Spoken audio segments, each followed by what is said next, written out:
Laetitia, quels sont les préjugés dont vous avez souffert, je dirais globalement, pendant votre scolarité, vis-à-vis des professeurs, puis sans doute vis-à-vis des autres élèves aussi? Il y a eu beaucoup de difficultés, parce qu'au début, j'étais avec les entendants. En maternelle, ça allait. Après, c'est quand je suis rentrée au collège, ça a été beaucoup plus dur. Parce que là, les professeurs vont plus vite, et puis ils ont plus de mal à accepter d'avoir un enfant dans la classe, un enfant sourd. Donc c'est là que j'ai été dans une école spécialisée au Courmayeur. Et les camarades de classe? Alors, bon, si c'est les entendants, petits, j'ai jamais eu de problème. Ça passait très bien.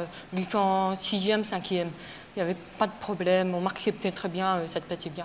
Mais par contre, ça a été plus dur à partir de la 4e. C'est l'adolescence. Enfant, il ne faut pas de différence.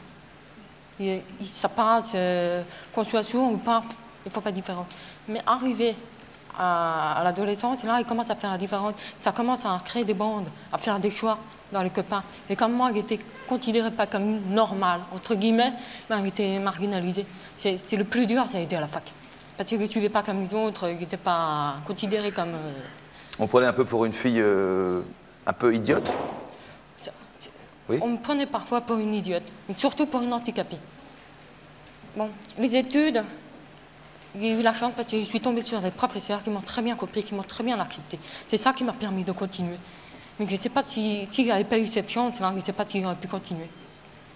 Mais maintenant, le contact avec les patients, c'est différent parce qu'on est plus ou moins, entre guillemets, considérés comme des médecins, donc supérieurs à ces gens-là.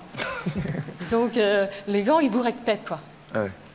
Vous leur dites que vous êtes sourde avant de vous occuper d'eux? Ils savent que vous êtes sourde? Vous leur dites? Ben, ça dépend. Ça dépend des gants. Et puis, il fait exprès de porter les cheveux comme ça pour qu'ils voient les appareils. Et ils voient qu'il y a des difficultés. Ça dépend des gants. Mais en général, je leur dis de me parler en face pour qu'ils... Pour que vous ayez le contact visuel. Pour qu'ils puissent lire sur les lèvres. D'accord.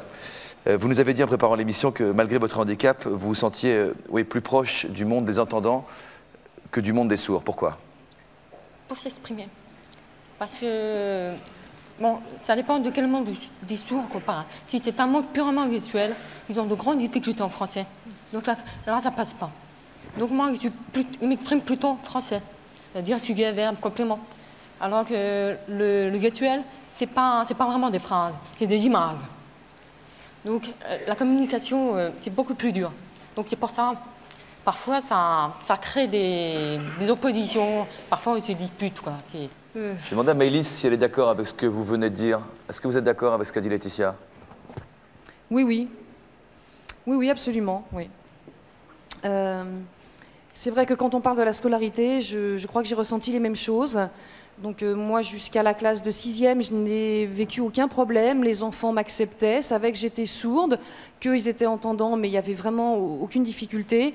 Et à partir de la classe de 4e, là, ça a été un grand changement dans ma vie et vraiment beaucoup de difficultés. C'était une situation horrible. J'étais exclue, mise à l'écart. J'étais sans cesse dans la solitude. J'avais du mal. Je savais que j'étais sourde, mais sans vraiment comprendre réellement ce que ça supposait. Et c'était vraiment très difficile pour moi. Donc effectivement, c'était une espèce de révolution à cette époque-là pour moi, et puis après ça a été un peu mieux, heureusement. À partir de la classe de 3e, et ainsi que surtout à partir de la seconde, là ça a été vraiment beaucoup mieux, parce que les élèves acceptaient davantage ma particularité, et puis je crois que j'étais également très aidée par les professeurs. Oui, mais Laetitia a fait un autre choix que vous, celui de préférer la compagnie des entendants, et celui aussi de s'exprimer le plus possible en langue française. Vous parlez parfaitement la langue des signes? Parfaitement, je m'exprime, ça va. Avec un sourd, ça se passe bien en général. Oui. C'est-à-dire que si vous parlez à Maëlys en langue des signes, elle vous comprendra? J'espère que oui. Ouais. Vous comprenez, Maëlys, que Laetitia préfère parler avec la langue française, oralisée plutôt que signée?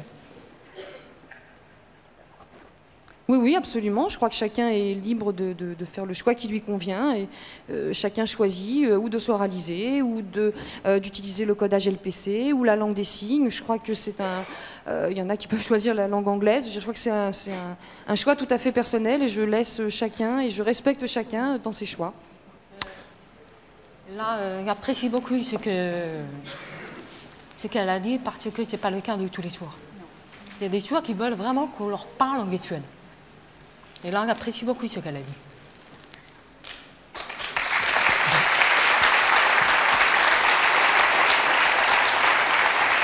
Est-ce qu'il faut que vous fassiez de gros efforts pour réussir à soutenir une conversation sur une longue période, comme l'émission de ce soir? Avec ma profession, les personnes, il faut leur parler dans l'oreille, quoi. Faut parler fort, quoi. Bon, ça passe bien. Puis ça arrive qu'ils répètent parce que j'ai mal prononcé quelque chose, un mot. Et puis ça m'arrive de faire des erreurs de français. Hein, Moi aussi, encore, ouais, hélas. Ouais. On en fait tous, hein, des erreurs de français. Je suis sûr que vous êtes... pas. Vous n'entendez pas les erreurs. Ça, c'est super pour nous. C'est très bien. Vous êtes fille unique, Laetitia. Est-ce que c'est lié à votre surdité? Est-ce que c'est lié à ma surdité D'être fille unique? Le français, oui. Non, de ne pas avoir de frères et sœurs. Oui. Parce qu'on ne voulait pas avoir d'autres enfants sourds. Vous non plus? C'est pas mon choix. Hein. Mais, et puis aussi, c'est surtout, mes parents ont choisi de beaucoup travailler avec moi. Ils ne voulaient pas faire de combat entre frères et sœurs pour éviter des jalousies. Parce que s'ils ont choisi à travailler avec moi, il fallait qu'ils aillent à droite, à gauche, travailler sans arrêt, sans arrêt. Donc c'est un choix qu'ils ont fait. Oui.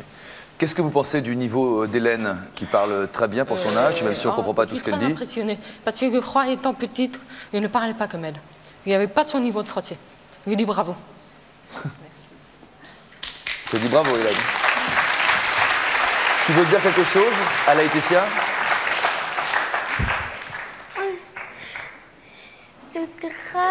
On devrait ne pas abandonner. Mais c'est de nous aller pour parler. On devrait accrocher. Elle devrait s'accrocher aussi, hein, pour arriver à un bon niveau de français. Je crois que c'était sur la question du français. Il y a des interprètes qui sont un petit peu largués parfois quand Hélène s'exprime avec tout son cœur. Oui. Mais on sent que ça n'a pas duré, donc elle a décidé de ne pas se décourager, de s'accrocher, et vous-même, elle vous conseille de ne pas abandonner, Laetitia.